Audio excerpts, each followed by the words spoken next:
Hello friends, welcome you all in my YouTube channel. I am Sunana. To today, this is Unit 4's third part and the chapter number 13 from class 11th NCERT book. And the name of this chapter is photosynthesis in higher plants. You know what is photosynthesis? Photosynthesis means green plants अपना food कैसे prepare करते हैं, तो उन process वो जो process होता है higher plants में वो कैसे perform होता है, क्या basic functions होते हैं, all this we are going to learn in this chapter. Let's start now. Okay. कुछ अर्ली एक्सपेरिमेंट हुए थे जिनसे पता लगाया गया कि फोटोसिंथेसिस प्रोसेस कैसे वर्क करता है। तो एक साइंटिस्ट हुए जिनका नाम जॉर्ज पेरेस्ट्री था। इन्होंने कब से कब तक रहे, 1733 टू 1804 तक। इन 1713 की बर्थ डेट है और इनकी डेथ यहाँ से यहाँ तक इनका पीरियड रहा। 1770 में इन्होंने एक सीरीज परफॉर्म करी एक्सपेरिमेंट की, जिसमें इन्होंने क्या बताया, एसेंशियल रोल ऑफ एयर का प्लांट्स के साथ क्या इंपॉर्टेंट रोल है वो इन्होंने बताया। कौन सी सीरीज परफॉर्म करी है इन्होंने, 1770 में कुछ एक्सपेरिमेंट परफॉर्म करे। Okay, air in the growth of green plants, क्या बताया कि ग्रीन प्लांट्स की ग्रोथ में एयर का एक बहुत महत्वपूर्ण रोल है। कैसे, प्रेस्टेली ऑब्जर्व, इन्होंने क्या ऑब्जर्व किया, दैट अ कैंडल बर्निंग, एक कैंडल वाले एक्सपेरिमेंट के थ्रू इन्होंने ये पता लगाया, एक कैंडल जो चल रही है एक क्लोज्ड स्पेस में, ठीक है, एक बर्निंग कैंडल जिसे उन्होंने एक जार में रखा, ठीक है, जार को ढक दिया, बाहर जार सून गेट्स एक्सटिंग्विश्ड, और देखा उन्होंने जलती हुई कैंडल रखा, ऊपर से जार का ढक्कन लगा दिया, और जैसे ढक्कन लगाया कैंडल बुझ गई। फिर उसके बाद सिमिलरली इन्होंने क्या करा, एक माउस चूहा लिया, उससे इन्होंने क्या करा, सून सफोकेट क्लोज स्पेस, उसे भी जार के अंदर गिरा, वो भी सफोकेट होके मर गया। तो ये एक्सपेरिमेंट उन्होंने देखे कि कहीं से भी जब एयर एंटर नहीं हो रही है तो ग्रीन जो कैंडल है वो भी बुझ जा रही है और जो चूहा है वो भी मर जा रहा है। फिर उसके बाद इन्होंने क्या कंक्लूड करा इस एक्सपेरिमेंट के बेस पे, दैट अ बर्निंग कैंडल, जलती हुई कैंडल, और an animal that breathe the air, जब वो एयर ब्रीथ करता है, both somehow damage the air, क्या कर देते हैं, जैसे ही जार के अंदर उन्हें बंद करा जाता है तो एयर वो क्या हो जाती है, जार के बाहर ही लॉक्ड हो जाती है, अंदर नहीं जा पाती, जिसकी वजह से वो डेथ हो जाती है उनकी। बट व्हेन ही प्लेस्ड, लेकिन उन्होंने जार तो बंद था उसके साथ अब सेकेंड एक्सपेरिमेंट में क्या करा, मिंट प्लांट को उस स्मॉल जान के अंदर रख दिया, एक बार कैंडल के साथ और एक बार माउस के साथ। फिर उन्होंने क्या देखा कि जो माउस था वो जिंदा रहा और कैंडल कंटिन्यूड बर्न हुई, जब उन्होंने ग्रीन प्लांट साथ में रखा तब।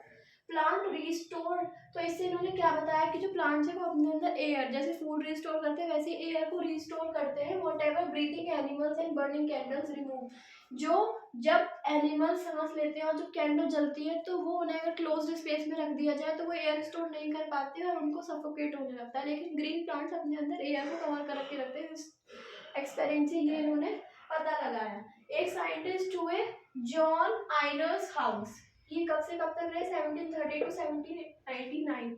इन्होंने क्या बताया कि that sunlight is essential to plant, जो सनलाइट है, सूरज की रोशनी है, वो प्लांट्स के लिए बहुत ज्यादा जरूरी है, because that somehow purify the air, जो हवा होती है वो एयर को प्योरीफाई करती है, कौन, sunlight. Found by the burning candle और ब्रीथिंग एनिमल्स, जो एयर ब्रीथिंग एनिमल्स यानी कि जो एनिमल ब्रीथ करते हैं उनसे जो कार्बन डाइऑक्साइड निकलती है, तो जो सनलाइट होती है उस एयर को प्योर करती है। ओके, इन ब्राइट सनलाइट, जब अच्छी सनलाइट होती है, अच्छी खासी धूप निकलती है तो स्मॉल बबल्स निकलते हैं, किसके, ऑक्सीजन के, where form around the green part, जो प्लांट से ग्रीन पार्ट्स में जाते हैं। डस्ट पार्टिकल जो हम देखते हैं कई बार, जैसे जब रोशनी धूप की सन की रोशनी ज़्यादा तेज होती है तो हम देखते हैं कई बार होल में से, या फिर एक छोटा सा होल सपोज हम एक वॉल के पीछे वॉल पे करें, उसमें से एक सनलाइट की बिल्कुल अच्छी सी रोशनी आए तो उसमें से साथ के साथ डस्ट पार्टिकल्स भी दिखेंगे, तो जो बबल्स फॉर्म होता है वो ग्रीन प्लांट्स में जाता है। While in the dark, dark में क्या होता है, जब सनलाइट अंधेरे मतलब कम हो जाती है या फिर डार्क के समय जब सनलाइट नहीं होती है तो क्या होता है, वो बबल्स फॉर्म नहीं हो पाते और ऑक्सीजन की कमी हो जाती है। लेटर ही आइडेंटिफाइड, फिर उन्होंने और क्या बताया, जो ये बबल्स हैं ये क्या फॉर्म करते हैं, ऑक्सीजन का काम करते हैं ग्रीन प्लांट्स के लिए। हैंस उन्होंने बताया that it is only the green part of the plant that could release oxygen, सिर्फ प्लांट का ग्रीन पार्ट ही होता है जो ऑक्सीजन रिलीज करता है। ग्रीन प्लांट्स पार्ट यानी जो लीव्स वाला पार्ट, ग्रीन प्लांट्स की जो प्लांट्स होंगे अगर उनकी लीव ग्रीन है, जब तक प्लांट यंग है, अच्छा खासा है, अलाइव है, तब तक ही उसमें ऑक्सीजन की सप्लाई होगी। तो ये कंक्लूड करा इस एक्सपेरिमेंट में। तो इसमें हमने दो एक्सपेरिमेंट देखे, दो साइंटिस्टों द्वारा किए गए अलग अलग टाइम पे। पहला एक्सपेरिमेंट किया जोसेफ प्रेस्टली ने 1770 पे, किस पे, माउस पे, और किस पे किया, कैंडल पे किया, जिससे इन्होंने क्या पता लगाया कि एयर की नीडेड है ग्रीन प्लांट्स की। फिर उन्होंने सेकेंड एक्सपेरिमेंट किसने किया, जॉन आइग्नॉस ने किया, 1730-1799 तक ये रहे। इन्होंने ये बताया कि लाइट का क्या इसेंशियल रोल है प्लांट्स के साथ। लास्ट में क्या कंक्लूड करा कि जो ये बबल्स होते हैं यही इन्होंने ऑक्सीजन को आइडेंटिफाई किया। इन्होंने बताया कि it is only green part ही होता है ग्रीन प्लांट्स का जहाँ से ऑक्सीजन सप्लाई और ऑक्सीजन बेटर होता है प्लांट्स के लिए, यानी रिलीज होता है। तो this is about these two experiment by these two scientists. Okay, I hope you get something। हम नेक्स्ट पढ़ेंगे और एक्सपेरिमेंट्स के बारे में, ठीक है। फिर और साइंटिस्ट हुए जिनका नाम था जूलियस वेन सैक। ये साइंटिस्ट ने क्या बताया, इन्होंने प्रोवाइड एविडेंस, प्रूफ प्रोवाइड करवाया किसके लिए, for production of glucose. Plant में जो ग्लूकोज की प्रोडक्शन होती है वो कैसे कहाँ होती है, तो इसका प्रूफ इन्होंने दिया किसने, जूलियस वेन सैक ने। ठीक है, किसकी प्रोडक्शन ऑफ ग्लूकोज का। व्हेन प्लांट ग्रो, जब प्लांट बड़े होते हैं तो ग्लूकोज यूजुअली स्टोर हो जाता है एज अ स्टार्च। जब प्लांट छोटे होते हैं, धीरे धीरे बड़े होते हैं, तो उनमें जो स्टार्च होती है उस फॉर्म में ग्लूकोज स्टार्च स्टोर हो जाता है प्लांट्स के अंदर जैसे वो ग्रो करते हैं। तो ये इसका एविडेंस इन्होंने दिया। ये फाउंड उन्होंने पता लगाया जो ग्रीन पार्ट्स होते हैं प्लांट का, जो ग्रीन पार्ट होता है is where glucose is made. Green parts में प्लांट्स के ग्लूकोज बनता है, ठीक है। And that the glucose is usually stored, green part में तो वो बनता है, और स्टोर्ड कहाँ पर होता है, स्टार्च की फॉर्म में, ठीक है। टी डब्ल्यू, फिर एक साइंटिस्ट हुए टी डब्ल्यू एंगलमैन, ये 1843 से 1909 तक रहे। ये इनकी बर्थ डेट, ये डेथ डेट। इन्होंने क्या बताया टी डब्ल्यू एंगलमैन ने, इन्होंने प्रिज्म लाइट का यूज कर एक्सपेरिमेंट किया। कैसे वो देखते, यूजिंग अ प्रिज्म, उन्होंने प्रिज्म यूज किया। ही स्प्लिट लाइट, प्रिज्म को यूज करके, प्रिज्म इस तरीके का एक पार्टिकल होता है व्हाइट कलर का, ठीक है, जिससे लाइट ट्रांसफर होती है, लाइट स्प्लिट होती है and into its spectral compounds, उसके spectral compounds and the illuminated a green alga। उससे क्या illuminate किया उन्होंने, green alga plants का। प्रिज्म से लाइट गिरी किस पे, प्लांट पे, ग्रीन एल्गा पे। Cladophora placed in a suspension of aerobic bacteria, किस सस्पेंशन में रख दिया, aerobic bacteria. The bacteria were use to detect, और जो बैक्टीरिया थे वो किसके लिए यूज होते हैं, एरोबिक बैक्टीरिया O2 एवोल्यूशन को डिटेक्ट करने के लिए, कि प्लांट में O2 का कैसे एवोल्यूशन होता है, कैसे O2 बाहर आता है प्लांट से, उसका डिटेक्ट करने के लिए। भाई प्लांट्स ऑक्सीजन ही तो देते हैं, तो उसका कैसे एवोल्यूशन होता है इसका डिटेक्ट करने के लिए कौन सा बैक्टीरिया का होता है, एरोबिक बैक्टीरिया। ये कैसे पता लगा है, प्रिज्म लाइट का यूज करके, ठीक है। By the middle 19th century के बीच में, मतलब 19th सेंचुरी के बीच में मिडिल टाइम में क्या की फीचर्स आए किसके, प्लांट फोटोसिंथेसिस के, ठीक है। जैसे क्या बोला गया, photosynthesis, namely that plants could use light. Photosynthesis से क्या पता चला, 19th से मिड 19th में हमें ये पता चला कि प्लांट्स फोटोसिंथेसिस, वो प्रोसेस जिससे प्लांट्स लाइट को एब्जॉर्ब कर सनलाइट को अपना खाना बनाते हैं, उस प्रोसेस को क्या नाम दिया, मिड 19th में फोटोसिंथेसिस, ठीक है। That plant could use light energy to make carbohydrate. क्या फोटोसिंथेसिस में क्या है, जो प्लांट्स होते हैं वो लाइट की एनर्जी को यूज लेते हैं, मतलब सनलाइट की एनर्जी लेते हैं क्या करने के लिए, कार्बोहाइड्रेट बनाने के लिए। किससे, फ्रॉम CO2 और H2, पानी से और CO2, कार्बन डाइऑक्साइड से क्या बनाते हैं, कार्बन डाइऑक्साइड और H2O से क्या बनाते हैं, कार्बन डाइऑक्साइड उन्हें कहाँ से मिलती है, जो ह्यूमन द्वारा निकलती है। मतलब हम O2 ऑक्सीजन, ऑक्सीजन तो हम प्लांट से लेते हैं, और जब बॉडी में ऑक्सीजन जाती है और वो मतलब CO2 के रूप में चेंज हो जाती है, जब हमारी बॉडी से बाहर आती है तो वो किसे प्रोवाइड होती है, प्लांट को। तो उस CO2 से और वाटर से क्या होता है, प्लांट क्या बनाते हैं, कार्बोहाइड्रेट बनाते हैं, और वो क्या है, उनका खाना है, उन्हें एनर्जी प्रोवाइड कराता है, क्लियर। अब इसकी क्या इक्वेशन है, CO2 carbon dioxide plus water का यूज करके लाइट से, क्या लाइट मतलब यहाँ फोटोसिंथेसिस प्रोसेस हो रहा है, सनलाइट से मिल रही है, क्या बनाते हैं, कार्बोहाइड्रेट, यानी CH2O plus O2 oxygen, clear. Cornelis van Niel, एक साइंटिस्ट हुए कर्नलिस वेन नील, 1897 टू 1985 तक रहे। इन्होंने क्या डेमोन्स्ट्रेट करा, that photosynthesis essentially a light, photosynthesis essentially light dependent reaction है, कि बिना लाइट के ये प्रोसेस पॉसिबल ही नहीं है। Clear? In which hydrogen from a suitable oxidisable compound reduces, जो हाइड्रोजन होता है ऑक्सीडेबल कंपाउंड से वो क्या रिड्यूस कर देता है, CO2 कार्बन डाइऑक्साइड, और उससे क्या बनाता है, कार्बोहाइड्रेट, जो CO2 प्लांट्स को मिलता है, और वाटर, तो उसे रिड्यूस कर देता है कौन, हाइड्रोजन, जो कि सुटेबल ऑक्सीडेबल कंपाउंड है, और उससे क्या चेंज हो जाता है, कार्बोहाइड्रेट में चेंज हो जाता है। कार्बोहाइड्रेट क्या है, प्लांट्स के लिए उनका फूड है। आगे 2H2 प्लस CO2 का प्लस करके क्या, लाइट, ठीक है, इससे क्या, hydrogen plus CO2 carbon dioxide से क्या 2A मिल गया, इन्हें 2A मतलब कार्बोहाइड्रेट बना लिया और प्लस H2O बना लिया। क्लियर? तो ये इक्वेशन है इसकी।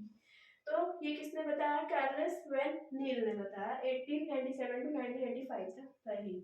ओके, तो दिस इज अबाउट कि कैसे फोटोसिंथेसिस प्रोसेस वर्क करता है, कैसे वो फूड एनर्जी कन्वर्ट करते हैं सनलाइट से, और उस प्रोसेस को फोटोसिंथेसिस कहते हैं। और ये फोटोसिंथेसिस प्रोसेस कब पता चला, मिड 19th में। ओके,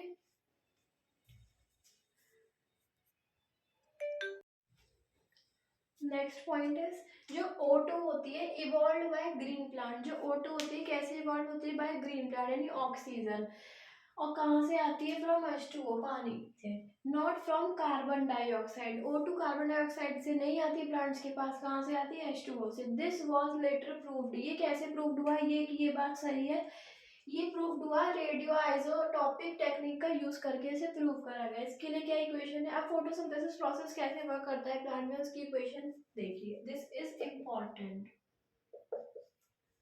6 CO2 कार्बन डाइऑक्साइड के 6 बॉन्ड और 12 H2O यानी वाटर के, क्या, लाइट यानी वही सन से जो मिल रही है, क्या, C6H12 और O6, हाइड्रोजन के 12 कंपाउंड C6 और O के 6 प्लस 6H2O और पानी के 6 प्लस 6O2, क्या है, 6H2O और प्लस 6O2। ये हमारी फोटोसिंथेसिस रिएक्शन है कि कैसे रिएक्ट करता है। भाई फोटोसिंथेसिस प्रोसेस कैसे पॉसिबल हो पाता है प्लांट के लिए, वाटर यानी H2O प्लस CO2 यानी कार्बन डाइऑक्साइड प्लस सनलाइट, इनसे मिलकर क्या बनाते हैं, वो कार्बोहाइड्रेट बनाते हैं, जो ग्रीन प्लांट्स में स्टार्च की फॉर्म में स्टोर्ड होते हैं। क्लियर? वेयर जो C6H12 और O6, ये किसका फॉर्मूला भी है भाई, इक्वेशन है C6H12O6, ग्लूकोज को भी रिप्रेजेंट करता है भाई, ग्लूकोज भी प्लांट से ही होता है। तो the O2 released from H2, जो O2 H2O से रिलीज होते हैं, यानी ऑक्सीजन H2O मतलब पानी से जो O2 रिलीज होती है, दिस वाज प्रूव्ड यूजिंग, कौन सी टेक्निक को यूज कर कर ये प्रूव करा गया कि भाई O2 H2O से रिलीज होती है, बल्कि कार्बन डाइऑक्साइड से नहीं होती।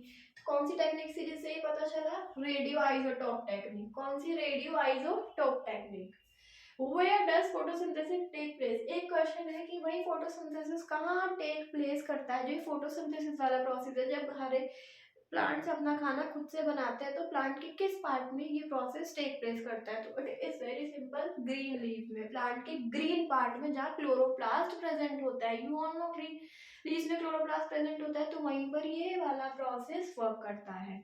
कौन सा, फोटोसिंथेसिस, तो ग्रीन लीव्स में फोटोसिंथेसिस प्रोसेस वर्क करता है। जैसे कि ह्यूमंस अपना खाना कहाँ बनाते हैं, किचन में बनाती है मदर्स खाना, वैसे ही प्लांट का खाना कहाँ बनता है, ग्रीन लीव्स में बनता है। ओके, लाइट रिएक्शन, वो रिएक्शन जब लाइट के टाइम में हो, दिन के टाइम में हो, उन रिएक्शन को क्या बोलते हैं, फोटोकेमिकल रिएक्शन। जो सनलाइट की रोशनी में हो, कौन सी रिएक्शन, फोटोकेमिकल रिएक्शन। कौन सी होती है, फोटोसिंथेसिस वाला प्रोसेस होता है कि भाई ग्रीन प्लांट्स O2 छोड़ते हैं और कार्बन डाइऑक्साइड लेते हैं, पानी लेते हैं, उससे फोटोसिंथेसिस प्रोसेस कंप्लीट करते हैं, यही था। सेकेंडली डार्क रिएक्शन, जो रात में, नाइट के टाइम होती है, नाइट के टाइम जो प्लांट का स्टोमेटा होता है वो क्लोज्ड हो जाता है, ठीक है। तो नाइट के टाइम पे जो डार्क रिएक्शन होती है, क्या वो कौन सी रिएक्शन कहलाती है, कार्बन रिएक्शन, यानी कि नाइट के टाइम पे प्लांट CO2 रिलीज करते हैं, बाकी पूरे दिन के समय में रोशनी में क्या देते हैं, O2 प्रोवाइड करवाते हैं, लेकिन रात में CO2 देते हैं, कार्बन रिएक्शन प्रोवाइड कराते हैं, which is very dangerous to human, ठीक है। इसीलिए प्लांट्स के नीचे रात में नहीं सोया जाता, क्योंकि ये रात में कार्बन डाइऑक्साइड छोड़ते हैं। कार्बन डाइऑक्साइड जैसे ही बॉडी में ज्यादा हो जाती है, तो ऑक्सीजन का लेवल कम कर कर क्या प्रॉब्लम होने लगती है, सांस लेने में ह्यूमंस को दिक्कत आ जाती है। तो this is the reason why we should, we don't, we doesn't want to sleep in below the green plant. Okay, so this is about how the photosynthesis process work कहाँ पर होता है, ग्रीन पार्ट में यानी leaves में होता है। दिन के टाइम वाले प्रोसेस रिएक्शन को क्या बोलते हैं, फोटोकेमिकल रिएक्शन, जो सनलाइट के थ्रू पॉसिबल हो जा पाती है। अगर अच्छी सनलाइट होती है तभी वो अपना पूरा प्रॉपर वर्क कर पाते हैं, ठीक है। नेक्स्ट डार्क रिएक्शन जो कार्बन रिएक्शंस कहलाती हैं, जो कि नाइट में होती हैं। So this is about how the photosynthesis process take place. Okay. Next topic is how many pigments are involved in photosynthesis. कितने pigments involved होते हैं photosynthesis process के लिए plants में, pigments क्या होता है वो देखिए, है ना। अब क्रोमेटोग्राफिक सेपरेशन होता है ऑफ द लीव्स पिगमेंट्स का। लीव के पिगमेंट क्या काम करते हैं, जो प्लांट में कलर देने का काम होता है वो पिगमेंट के थ्रू होता है, ओके। तो कलर डिफाइन करते हैं पिगमेंट्स।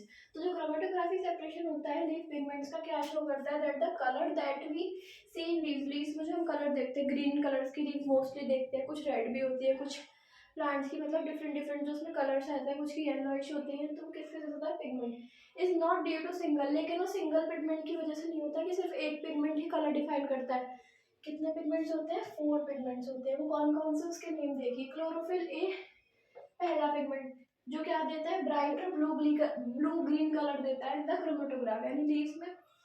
क्लोरोफिल बी होता है जो येलो और ग्रीन कलर देता है। फिर एक्जेंथोफिल्स होता है एक पिगमेंट जो येलो कलर देता है, और एक होता है कॉर्टिनेट जो येलो टू येलो ऑरेंज। तो ये 4 पिगमेंट्स हमारे प्लांट्स में पाए जाते हैं और इनसे ही लीफ का कलर डिफाइन होता है, okay. This is about the pigments.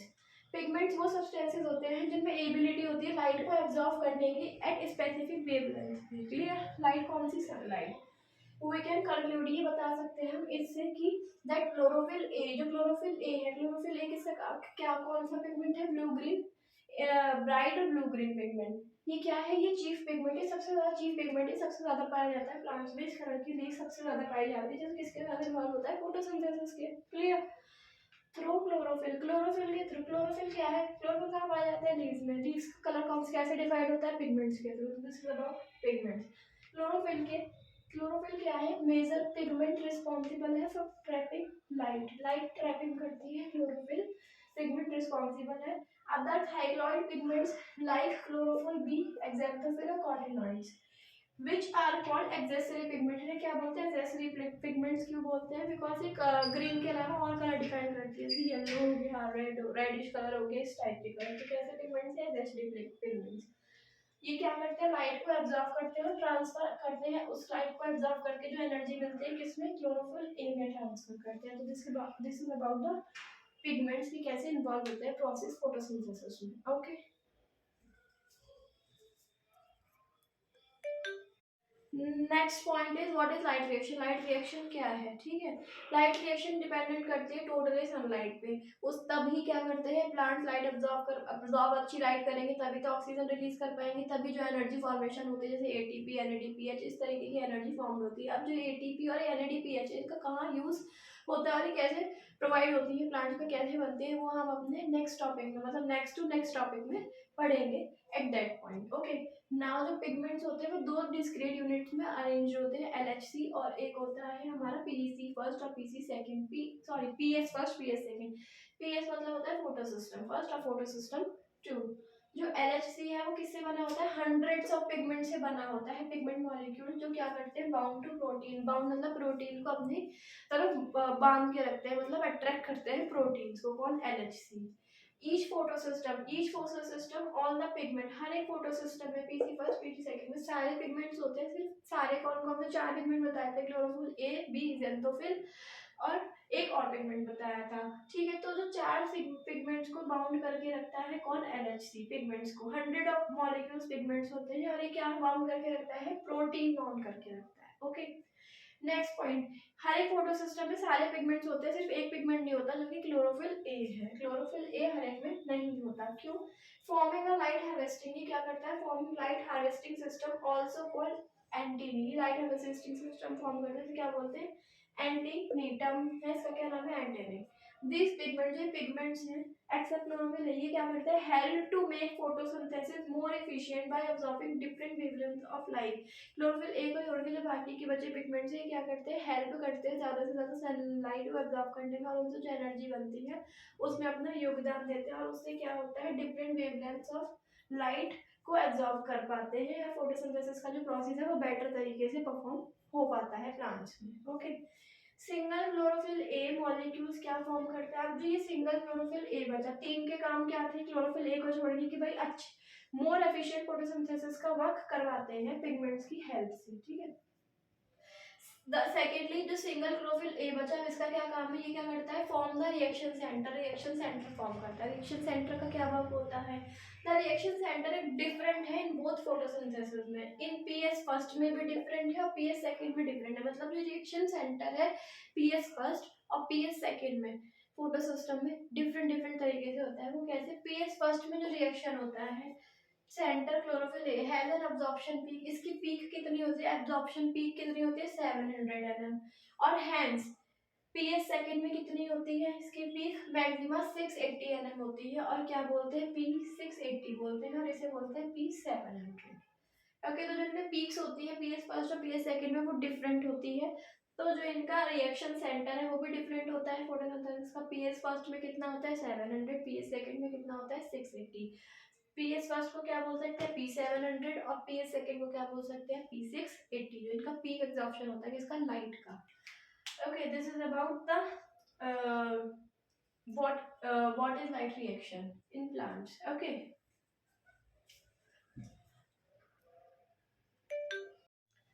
Next point is chemiosmotic hypothesis क्या होता है, व्हाट इज कीमोस्मेटिक हाइपोथेसिस। तो जो कीमोस्मेटिक हाइपोथेसिस होता है ये कब एक्सप्लेन करा गया, इसका मैकेनिज्म क्यों, जैसे रेस्पिरेशन, लाइक इन रेस्पिरेशन में प्लांट्स कैसे रेस्पिरेट करते हैं एयर, है ना, और इन फोटोसिंथेसिस मतलब कैसे अपना खाना बनाते हैं उसमें भी, और एटीपी सिंथेसाइज जो एनर्जी सिंथेसाइज होती है वो कैसे, ये सब किससे लिंक्ड है, डेवलपमेंट ऑफ प्रोटॉन, जो प्रोटॉन ग्रेडियंट का डेवलपमेंट होता है प्लांट मेम्ब्रेन के अक्रॉस में, उससे ये तीनों रिएक्शंस लिंक्ड है, एनर्जी प्रोड्यूस करना, खाना बनाना और क्या, respiration. This time these are, जब इन तीनों से लिंक्ड हो जाते हैं तो क्या बोलते हैं हम, थाइलाकॉइड, क्या बोलते हैं, थाइलाकॉइड। जो स्प्लिटिंग ऑफ वाटर मॉलिक्यूल होता है, जब पानी स्प्लिट होता है, take place on the inner side, take place करता है रूट्स के थ्रू, अंदर ही अंदर ट्रांसफर होता है प्लांट्स की लीव्स तक, ऊपर तक पहुंचता है ऑन द मेम्ब्रेन। तो जब क्या होता है, जो प्रोटॉन्स और जो हाइड्रोजन आयंस होते हैं ये क्या होते हैं, प्रोड्यूस्ड होते हैं जब पानी स्प्लिट होता है। कौन से आयंस प्रोड्यूस होते हैं, प्रोटॉन और हाइड्रोजन आयंस, जब पानी अंदर की तरफ स्प्लिट होता है प्लांट्स में, मतलब रूट्स से ऊपर की तरफ जाता है, तो उस टाइम पे प्रोटॉन और हाइड्रोजन आयन प्रोड्यूस्ड होते हैं, ठीक है। अक्यूमुलेट होते हैं within the lumen of the thylakoid, lumen मतलब इनर साइड, जो थाइलोक्लॉइड्स होती है उसके इनर साइड अक्यूमुलेट हो जाते हैं। थाइलोक्लॉइड्स कौन सी एक्टिविटी परफॉर्म हो रही है, जब रेस्पिरेशन, प्लांट रेस्पायर कर रहा है, फोटोसिंथेसिस यानी अपना खाना बनाने वाला प्रोसेस कर रहा है, एनर्जी प्रोड्यूस हो रही है, थाइलोक्लॉइड में जाके मिल जाता है कौन, प्रोटॉन, ल्यूमन मतलब inner side. Okay, and electron move through the photo, जो इलेक्ट्रॉन होता है वो कैसे मूव करता है, थ्रू द फोटोसिंथेसिस, जब खाना बनाते हैं तब मूव करता है, और प्रोटॉन का मूव करता है वाटर के ट्रांसफर के, जब वाटर इनर या ल्यूमन में ट्रांसफर होता है। जो प्रोटॉन होते हैं वो कैसे ट्रांसपोर्टेड होते हैं, क्रॉस द मेम्ब्रेन से। जो प्रोटॉन होते हैं ये रिलीज होते हैं इनर साइड वही वाटर के साथ, और द ल्यूमन मतलब इनर साइड कहलाता है ऑफ द मेम्ब्रेन। तो दिस इज अबाउट कैसे प्रोटॉन न्यूट्रॉन का वर्क होता है। प्रोटॉन किसके साथ, वाटर के साथ इनर साइड रिलीज होते हैं और थाइरोक्लाइड से जाके मिलते हैं। थाइरोक्लाइड कौन सा प्रोसेस है, जब photosynthesis respiration ATP take place कर रहे हो तो उस कंडीशन में क्या बनता है, कौन सी मेम्ब्रेन, मेम्ब्रेन ऑफ थाइरोक्लाइड बनती है, ठीक है, थाइरोक्लाइड। नेक्स्ट जो स्प्लिटिंग ऑफ H2 होता है तो उस वक्त प्रोटॉन ट्रांसफर होते हैं, ठीक है, तो इनर साइड से होते हैं, तो वो क्या है हमारा इनर ल्यूमन प्रोसेस है। और जो इलेक्ट्रॉन का है वो मूव होता है किसके, फोटोसिंथेसिस के थ्रू, जब वो अपना खाना बनाते हैं सनलाइट के थ्रू तब इलेक्ट्रॉन टेक प्लेस करता है। तो this is about the proton और electron fact in the plant. Okay, तो this is chemiosmotic hypothesis. Okay,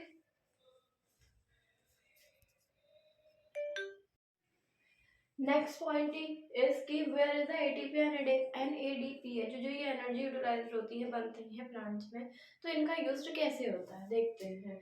ये क्या है, एक बायोसिंथेटिक फेज है। बायोसिंथेटिक फेज जैसे जब कभी सनलाइट प्रॉपर नहीं मिल पाती है, लाइट प्रॉपर नहीं मिल पाती, तो उस कंडीशन में ये दोनों एनर्जी टेक प्लेस करती है। Okay, this process does not directly depend on the presence of, ये डायरेक्टली किस पर डिपेंड नहीं होता, लाइट की प्रेजेंस पर डिपेंड नहीं होता, बट किस पे डिपेंड होता है, लाइट के रिएक्शन पर डिपेंड होता है कि लाइट का रिएक्शन कैसा है। तो लाइट है तब इसका प्रोसेस अनअवेलेबल होगा, लेकिन जिस टाइम पे लाइट अवॉइडेबल है, अनअवेलेबल हो जाती है, तो उस कंडीशन में ये प्रोसेस टेक प्लेस करता है। तो इसीलिए क्या है, बायोसिंथेटिक फेज है। कौन सी टेक प्लेस करती है एनर्जी, एटीपी है NADPH. Okay, beside the CO2 carbon dioxide और वाटर है बिसाइड्स, ठीक है। इमीडिएटली जब लाइट अनअवेलेबल हो जाती है तो द बायोसिंथेटिक प्रोसेस कंटिन्यूस कुछ टाइम के लिए हो जाता है, और फिर जब वापस से लाइट आ जाती है तो ये स्टॉप हो जाता है, और वापस से क्या हो जाता है, अपना नॉर्मल प्रोसेस जो फोटोसिंथेसिस का लाइट वाला है वो टेक प्लेस करता है। ओके, तो ये सिर्फ एक कुछ टाइम तक के लिए रहता है जब तक कि लाइट अनअवेलेबल होती है। Clear. Next, the work of Melvin Calvin, एक साइंटिस्ट, उन्होंने किस पे वर्क किया, ये एक एग्जाम्पलरी है कैसे इन्होंने रेडियो एक्टिव का यूज करा 14 carbon by him in algal photosynthesis. जब इन्होंने एल्गल फोटोसिंथेसिस की स्टडीज की, एल्गल में कैसे फोटोसिंथेसिस होता है, लेड, उससे क्या डिस्कवरी हुई, दैट द फर्स्ट CO2 जो CO2 फिक्सेशन प्रोडक्ट है वो क्या है, 3 कार्बन ऑर्गेनिक एसिड।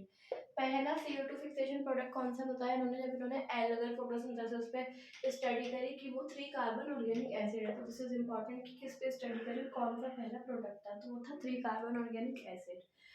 उन्होंने ऑल्सो कंट्रीब्यूट करा अपनी वर्किंग में out of the complete biosynthetic, जो पूरा बायोसिंथेटिक फेज है, पाथवे है, इस पर भी उन्होंने काम किया, वर्क किया, इसके बारे में बताया कि बायोसिंथेटिक फेज क्यों है। Okay, hence it was Calvin cycle, इसीलिए इसे कैल्विन साइकिल भी बोलते हैं बायोसिंथेटिक फेज को। Clear. The first product identify, जो पहला प्रोडक्ट आइडेंटिफाई इनके द्वारा किया गया वो क्या था, 3 फॉस्फोग्लाइसरिक एसिड, जिसे शॉर्ट में क्या PGA बोलते हैं। तो this is identified by the Melvin Calvin. Okay, तो this is about parasympathetic phase और ATP और NADH कहाँ यूज होती है। ओके,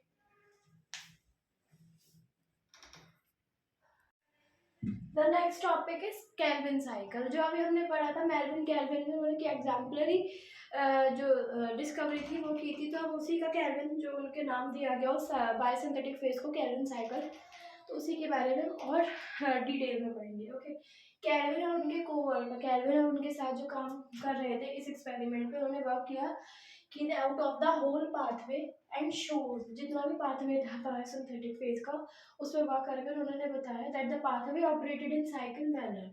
उसमें क्या जनरेटेड होता है, RUBP यानी कि राइबोलेस बाइफॉस्फेट नाम का प्रोटीन एसिड वॉज रिजेनरेटेड। वापस RUBP जो होता है रिजेनरेट होता है, राइबोलेस बाइफॉस्फेट। ओके, ये इन्होंने पता लगाया। कैल्विन पाथवे, जो कैल्विन, और दूसरा ये पता लगाया कि जो कैल्विन पाथवे है वो सारे फोटोसिंथेटिक प्लांट्स में अकर होता है, चाहे वो C3 के हो चाहे C1 के हो, सब में ही कैल्विन साइकिल अकर होता है। और क्या रीजनरेट करता है, RUBP ribulose biphosphate. Okay, for ease, इसको अंडरस्टैंड करने के लिए जो कैल्विन साइकिल थे उन्होंने 3 स्टेज पे बताया कि 3 स्टेज से हम इसे और ज़्यादा क्लियरली पढ़ सकते हैं। वो 3 स्टेज क्या क्या, carboxylation, reduction and regeneration. Carboxylation, reduction and regeneration, इन 3 स्टेज के बेसिस पे उन्होंने बताया कि हम कैल्विन साइकिल को और अच्छे से कैसे पढ़ सकते हैं इन साइकिल्स में डिवाइड कर। ओके, नेक्स्ट अब हम इसके बारे में पढ़ेंगे कि कैसे साइकिल है।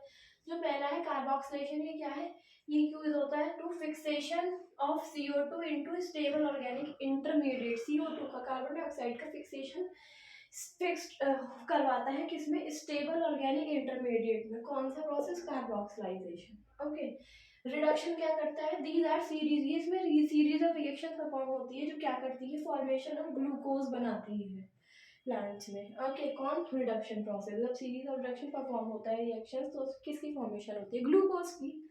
थर्ड क्या था, रीजनरेशन, ये क्या है, रीजनरेशन ऑफ द CO2 जो कार्बन डाइऑक्साइड का रीजनरेशन, एक्सेप्टर मॉलिक्यूल का रीजनरेशन होता है वो क्या है, RUBP यानी वही बाइसल्फेट इज क्रूशियल है, बहुत ज्यादा सिंथेटिक फेस है। If the cycle is to continue uninterrupted, बिना किसी रुकावट के अगर साइकिल कंटिन्यू होता है तो उस फॉर्म में क्या बनता है, RUBP।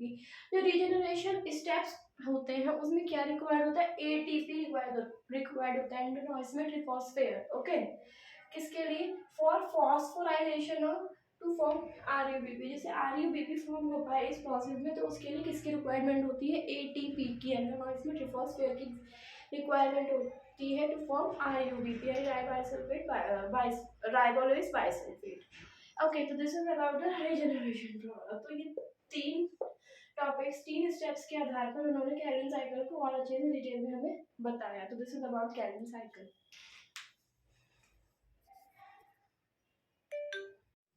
Next topic is photo respiration. ये क्या होता है? तो ये जो रिएक्शन है कब टेक प्लेस करती है? जब RuBP राइबाइसल्फेट किसके साथ कंबाइन होती है? कार्बन डाइऑक्साइड के साथ कंबाइन होती है और क्या बनाती है? दो मॉलिक्यूल्स बनाती है 3PGA के। ओके, जो कैटालाइज होती है रुबिस्को में। ये क्या करती है भाई? कार्बन डाइऑक्साइड के साथ मिलती है और 3PGA के मॉलिक्यूल बना के किस में कैटालाइज हो जाती है? रुबिस्को में कैटालाइज्ड हो जाती है। ओके, कार्बन डाइऑक्साइड से मिलती है और रुबिस्को में कैटालाइज हो जाती है। इसकी क्या इक्वेशन? RuBP यानी राइबाइसल्फेट प्लस CO2 कार्बन डाइऑक्साइड क्या कंबाइंड हो रही है रुबिस्को में? कैसे हो रही है? टू मॉलिक्यूल्स किसके लिए? 3PG के, तो 2 × 3PG। This is about Rubisco. जो रुबिस्को है सबसे अबंडेंट एंजाइम है पूरी दुनिया में। Okay, it is very most abundant enzyme in the world. तो तरीके के C3 और C4 प्लांट्स में फोटो रेस्पिरेशन कैसे होता है वो देखते हैं। इन C3 प्लांट्स सम O2 कुछ ऑक्सीजन किसके साथ बाइंड हो जाती है? रुबिस्को के साथ बाइंड हो जाती है। रुबिस्को कब बनती है? जब रिएक्शन किसके साथ? कार्बन डाइऑक्साइड के साथ RuBP फॉर्म हो। कार्बन डाइऑक्साइड के साथ RuBP राइबाइसल्फेट फॉर्म, राइबोस बाइसल्फेट फॉर्म हो तो क्या बनती है भाई? रुबिस्को बनती है। और हैंस जो CO2 फिक्सेशन होती है यानी जब कार्बन डाइऑक्साइड फिक्सेशन होती है वो डिक्रीज हो जाती है, O2 के साथ कंबाइन हो जाती है, तो इससे जो CO2 फिक्सेशन होता है वो डिक्रीज हो जाता है। हेयर जो RuBP है इंस्टेड ऑफ बीइंग कन्वर्टेड, यहाँ पर दो मॉलिक्यूल ऑफ PGA में कन्वर्ट होने की जगह ये क्या कर लेती है? बाइंड हो जाती है O2 के साथ और क्या बना लेती है? वन मॉलिक्यूल ऑफ फॉस्फोग्लाइसरेट और फॉस्फोग्लाइकोलेट के वन मॉलिक्यूल बना लेती है। कौन? हमारी रुबिस्को। एंड ये क्या पाथवे क्या कहलाता है? फोटो रेस्पिरेशन कहलाता है। What is called photo respiration. फिर से एक बार इस पॉइंट को देखते हैं। C3 प्लांट में जो कुछ O2 होती है वो बाइंड हो जाती है रुबिस्को के साथ। तो जब O2 बाइंड हो जाती है तो जो CO2 कंसंट्रेशन होती है वो डिक्रीज हो जाती है। ओके, तो जो RuBP है ये दो मॉलिक्यूल PGA के दो मॉलिक्यूल में कन्वर्टेड होने के बजाय ये क्या करती है? O2 के साथ बाइंड हो जाती है टू फॉर्म वन मॉलिक्यूल। क्या बनाने के लिए? एक मॉलिक्यूल बनाने के लिए फॉस्फोग्लाइसरेट का या फिर फॉस्फोग्लाइकोलेट का मॉलिक्यूल बनाने के लिए, और इसको क्या बोलते हैं? फोटो रेस्पिरेशन बोलते हैं। ओके, नेक्स्ट है इन C4 प्लांट्स में कैसे होता है? C4 प्लांट में फोटो रेस्पिरेशन टेक प्लेस नहीं करता, तो इन C4 plant photo respiration does not occur. Okay, ऐसा क्यों क्यों नहीं होता C4 प्लांट में photo respiration? Because they have a mechanism that increase. इनमें मैकेनिज्म होता है जो क्या इंक्रीज करता है? CO2 की कंसेंट्रेशन को इंक्रीज कर देता है एंजाइम साइट में। यानी कि जब CO2 की कंसेंट्रेशन इंक्रीज हो जाएगी तो O2 की डिक्रीज हो जाएगी। O2 की डिक्रीज हो जाएगी तो भाई उस कंडीशन में हमारा जो ये फोटो रेस्पिरेशन वाला प्रोसेस है ये टेक प्लेस नहीं कर पाता। तो this is the reason in C4 कि why photorespiration process doesn't take place in C4 plants. Okay, this ensure, अब इससे क्या इंश्योर होता है? जो रुबिस्को है ये कैसे फंक्शन करती है? एज अ कार्बोक्सिलाइज मिनिमाइजिंग, कार्बोक्सिलाइज की तरह फंक्शन करती है। जो क्या मिनिमाइज करती है? ऑक्सीडेज एक्टिविटी, यानी कि ऑक्सीजन से ही रिलेटेड है। जब ऑक्सीजन इंक्रीज्ड फॉर्म में होगा तभी ये जो एक्टिविटी ये एंजाइम है ये परफॉर्म करेगी, अपना काम परफॉर्म करेगी इन प्लांट्स में। तो this is about related to O2 और CO2 फिक्सेशन।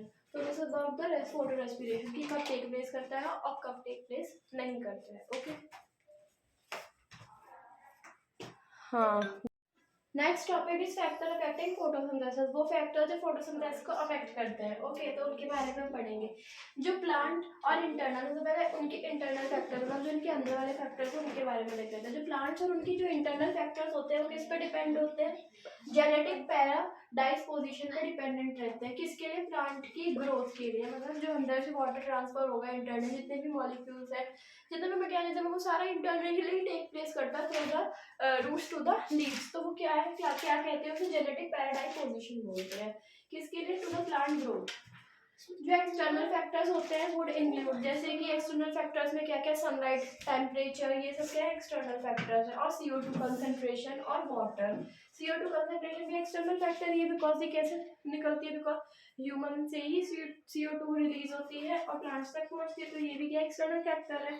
तो एज अ प्लांट फोटोसिंथेसिस जैसे वर्क होता है किसका? फोटोसिंथेसिस फंक्शन टेक प्लेस करता है, तो जितने भी एक्सटर्नल फैक्टर्स होते हैं ये इंटरेक्ट करते हैं सिम्यूटेनियसली, मतलब लगातार इंटरेक्ट करते हैं और क्या करते हैं? कौन सा प्रोसेस इफेक्ट होता है? फोटोसिंथेसिस और CO2 फिक्सेशन का प्रोसेस होता है। Usually one factor is the major cause और is the one that limits the rate. Photosynthesis का मेजर कॉज कौन सा है? CO2 फैक्टर है, जो क्या है मेजर कॉज करता है किसमें? फोटोसिंथेसिस प्रोसेस के लिए। नेक्स्ट आता है, जब ये जितने भी सेवरल फैक्टर्स हैं अफेक्ट होते हैं एनी बायोकेमिकल प्रोसेस से, जैसे कि ब्लैक्समैन 1905 में उन्होंने बताया, ब्लैक्समैन लॉ ऑफ लिमिटिंग में, कि फैक्टर केम इनटू इफेक्ट। जो ये फैक्टर्स हैं, कौन से फैक्टर? CO2 फिक्सेशन, फोटोसिंथेसिस, कब इफेक्ट में आए? 1905 में। क्या? ये एक्सटर्नल फैक्टर्स है, और इंटरनल फैक्टर्स मैंने आपको बता ही दिए कि कैसे मैकेनिज्म टेक प्लेस करता है रूट्स टू वाटर। तो this is about the affecting factors of photosynthesis, की फोटोसिंथेसिस कैसे अफेक्ट होता है। Okay, light, the next topic is light. ठीक है, लाइट का क्या रोल है? लाइट का तो सबसे इम्पोर्टेंट मेजर रोल ही है, ठीक है, बिकॉज इसके बिना तो फोटोसिंथेसिस का जो प्रोसेस है वो टेक प्लेस कर ही नहीं सकता है प्लांट्स पे। देखते हैं इसकी। तो the light, there is a linear relationship, इस लाइट में और CO2 फिक्सेशन में लीनियर रिलेशनशिप है। मतलब CO2 कार्बन डाइऑक्साइड और लाइट के जो फिक्सेशन है इनमें दोनों में रिलेशनशिप है। क्या? fixed rate at low light intensities. जैसे there is a linear relationship between incident light and CO2 fixation rate at low light intensity. जब लाइट लो हो जाती है तो उस कंडीशन में जो लाइट और CO2 फिक्सेशन है इसमें क्या होता है? लीनियर रिलेशनशिप बनती है। नेक्स्ट, एट हायर लाइट, जब लाइट हायर होती है, मतलब जो लाइट की इंटेंसिटी होती है वो हाई होती है, gradually the rate does not show further increase as other factor become limiting. तो जो रेट होता है वो इंक्रीज नहीं शो करता है, जिसकी वजह से जो अदर फैक्टर्स होते हैं वो लिमिटिंग बन जाते हैं, उनकी सप्लाई कम हो जाती है जब लाइट कम हो जाती है। ओके, अब नेक्स्ट टॉपिक है हमारा कार्बन डाइऑक्साइड कंसंट्रेशन। क्या होता है? कार्बन डाइऑक्साइड में कब कंसंट्रेशन होती है? जो CO2 है तो पता ही है कि मेजर लिमिटिंग फैक्टर है किसके लिए? फोटोसिंथेसिस के लिए। लाइट के साथ साथ CO2 भी क्या है? मेजर लिमिटिंग फैक्टर है। द कंसंट्रेशन, जो CO2 की कंसंट्रेशन होती है is very low in the atmosphere. जो CO2 की कंसंट्रेशन होती है वो बहुत लो होती है in the atmosphere, and between 0 point कितनी होती है? 0.03 एंड 0.04%, इनके बीच में होते हैं। कितने? 0.03 से लेकर 0.04% के बीच में किसकी? CO2 की कंसंट्रेशन एटमॉस्फेयर में क्या होती है? इतने नंबर्स में होती है। इंक्रीज इन कंसंट्रेशन, कंसंट्रेशन में कब इंक्रीज होता है? अप तक 0.03 से लेकर 0.4% तक तो होती है एटमॉस्फेयर में। कितना इंक्रीज हो सकता है? सिर्फ 1% का। तो कितनी हो जाती है इंक्रीज होकर? 0.05। अगर इंक्रीज हो जाता है तो क्या कॉज करती है? Cause an increase in CO2 fixation. अगर इनकी परसेंटेज में इंक्रीज हो जाता है तो CO2 की जो फिक्सेशन रेट्स है, फिक्सेशन रेट्स में उसमें भी क्या इंक्रीमेंट आती है। ओके, नेक्स्ट, दो टाइप के प्लांट्स बताए थे, C3 और C4 प्लांट। जो C3 और C4 प्लांट्स होते हैं रिस्पॉन्ड करते हैं डिफरेंटली टू CO कंसंट्रेशन। दोनों में ही डिफरेंटली कंसंट्रेशन जो होता है वो रिस्पॉन्ड होता है। दोनों में ही जो कंसंट्रेशन होती है CO2 का अलग अलग लेवल पे नीड होता है। ओके, एट हाई लाइट, जब लाइट की इंटेंसिटी हाई हो जाती है तो जो दोनों C3 और C4 प्लांट्स क्या शो करते हैं? Increase in the rate of photosynthesis. उस कंडीशन में जो फोटोसिंथेसिस का रेट होता है वो इंक्रीज हो जाता है जब लाइट की इंटेंसिटी कैसी होती है? हाई हो जाती है, बढ़ जाती है, तो फोटोसिंथेसिस का जो रेट होता है वो और भी अच्छे से परफॉर्म हो पाता है। कौन सा process? Photosynthesis. Okay, so this is about the light और carbon dioxide concentration. Okay, next topic is temperature and water. ये हमारा लास्ट टॉपिक है of this chapter. Okay, temperature, जो C4 प्लांट्स होते हैं और C3 प्लांट्स होते हैं क्या रिस्पॉन्ड करते हैं? सॉरी, C4 प्लांट्स के बारे में हम दोबारा देखते हैं। This is only one. हाँ, जो C4 प्लांट्स होते हैं रिस्पॉन्ड करते हैं टू हायर टेम्परेचर। जब टेम्परेचर हाई होता है तब अच्छे से रिस्पॉन्ड कर पाते हैं।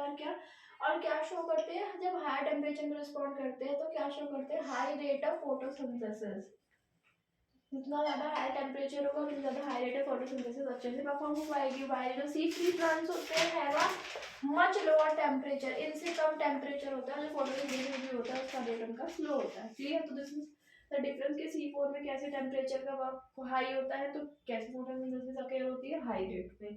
C3 में लो होता है तो फोटोसिंथेसिस लो रेट पे अकेयर होती है। This is about the temperature effect. Okay, next point, temperature optimum for photosynthesis. जो टेम्परेचर ऑप्टिमम होता है फोटोसिंथेसिस प्रोसेस के लिए ऑफ डिफरेंट प्लांट्स, अलग अलग प्लांट्स में, ऑल्सो डिपेंड्स, किस पे डिपेंड करता है, हैबिटेट पे, that they are adapted to, किस हैबिटेट में प्लांट लगा हुआ है, किस कंडीशन में वो ग्रो कर रहा है, तो उस पे भी डिपेंड करता है। Okay, next water, water even throw, जो H2O है, H2O क्या है, पानी, ये क्या है, one of the reactants in the light reaction.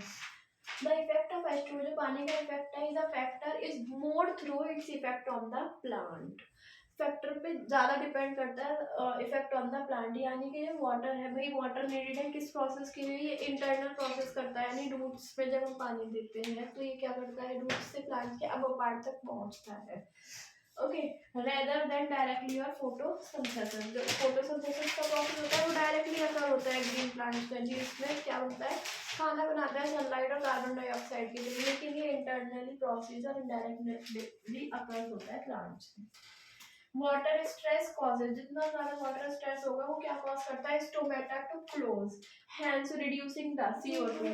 Water stress होगा तो स्टोमेटा क्लोज हो जाएगा, इसीलिए जो रिड्यूसिंग CO2, जो कार्बन डाइऑक्साइड कम होती है, beside water stress also make leaves wilt, जो पानी है वो क्या करता है, लीव्स को विल्ट बनाता है, मतलब गीला बनाता है, thus reducing the surface area, surface area reduce कर देता है लीव्स का, and their metabolic activity as well, और जो उनकी मेटाबॉलिक एक्टिविटी होती है, इनर एक्टिविटी जो परफॉर्म होती है उनकी पिगमेंट्स की और जो क्लोरोफिल खाना बनाने की, फोटोसिंथेसिस, उस मेटाबॉलिक एक्टिविटी को स्लो कर देता है, क्या करके, एक तो एरिया कम कर देता है और दूसरा मेटाबॉलिक एक्टिविटी स्लो हो जाती है। कब, जब पानी का स्ट्रेस क्या करता है, स्टोमेटा को क्लोज कर देता है, जब पानी की वजह से स्टोमेटा क्लोज हो जाता है। तो this is about the water, कि वाटर कैसे फंक्शन करता है। ओके, तो this is about this chapter, now this chapter is complete. Next video में हम पढ़ेंगे चैप्टर नंबर 14। ओके।